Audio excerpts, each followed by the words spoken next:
পার্টির চেয়ারম্যান, পার্টির vice president জনাব তারেক রহমান সাহেব আমাদের কিন্তু এরকম বার্তা দিয়েছিল যে না, আমাদের তার সাথে কোনো গ্যাদারিং চলবে না। সেজন্য তা বলে না, তার পরবর্তীতে দেখেন মিডিয়ার মাধ্যমে আপনারা জানতে পারছেন 40 থেকে 50 লক্ষ লোক হয়েছে।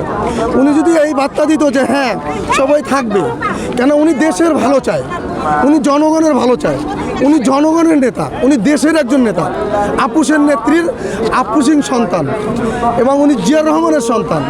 আপনারা আপনারা বলছেন যে কিছু কিছু বার্তা দিতেছে, বলতেছে যে উনি খালেদা জিয়া শেখ হাসিনার বিরুদ্ধে কিছু বলে নাই।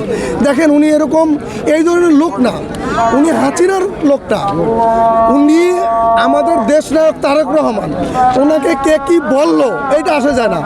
বাংলাদেশের জনগণ বুঝাই দিবে যে না তারেক রহমান কি, তারেক রহমান কে, কার সন্তান। এবং তারেক রহমান হাসিনার বিরুদ্ধে, তারেক রহমান কেন, আমাদের তিনবার প্রধানমন্ত্রী বেগম খালেদা জিয়া উনি ক্ষমতায় এসেও কখনো সে প্রতিহিংসার রাজনীতি করেনি। এবং 5 তারিখের পর থেকে আপনারা শুনছেন, বড় বড় ওলামায়ে শুনছেন যে 6 তারিখেও যখন উনি হাসপাতালে অসুস্থ, ওনাকে প্রশ্ন করা হয়েছে যে ওনাকে আমাদের বলছে যে দেখেন আমাদের দেশের জনগণের কীভাবে শান্তি ভালো হবে, ভালো চায়। উনি কিন্তু প্রতিহিংসার রাজনীতি চায় না।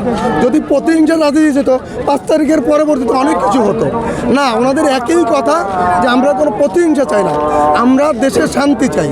এবং 31 দফাতে দাবি দিয়েছে আমাদের পার্টির চেয়ারম্যান সাহেব, ইনশাআল্লাহ যদি আগামীতে আমরা তারেক রহমান সাহেবের হাতে শক্তিশালী করে বাংলাদেশের জনগণ যদি নির্বাচনের ক্ষমতা আসে, ইনশাআল্লাহ বাংলাদেশের জনগণ তার হাতকে শক্তিশালী করে ইনশাআল্লাহ 31 দফা দাবি করবে, 31 দফা বাস্তবায়ন করবে। এই জন্য 31 দফা বাস্তবায়ন করলে দেখেন আপনাদের দেখা আছে যে আমাদের দেশে অনেক দারিদ্রতার দেশ।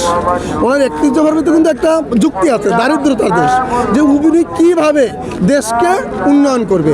এবং শুধু ঢাকা শহরে না, সারা দেশে গ্রামে গঞ্জে ওয়ার্ড ইউনিট যে কোনো পর্যায়ে উনি ওনার 31 দফার দাবিটা পৌঁছানোর জন্য সবাই নেতাকর্মী, আমরা তো কর্মী, সবাইকে বলার জন্য উনি প্রস্তুত করেছে। আমরা কোনো প্রতিহিংসার রাজনীতি চাই না। দেখেন আপনি আওয়ামী লীগ সবসময় তারা কোনো নেতার কাছে যদি কথা বলতে চান ওনারা প্রতিহিংসা, ওই বিএনপি কী করলো, আমাদের মুখে এটা শুনবেন না। কেন আমরা দেশের জনগণকে নিয়ে কাজ করতে চাই।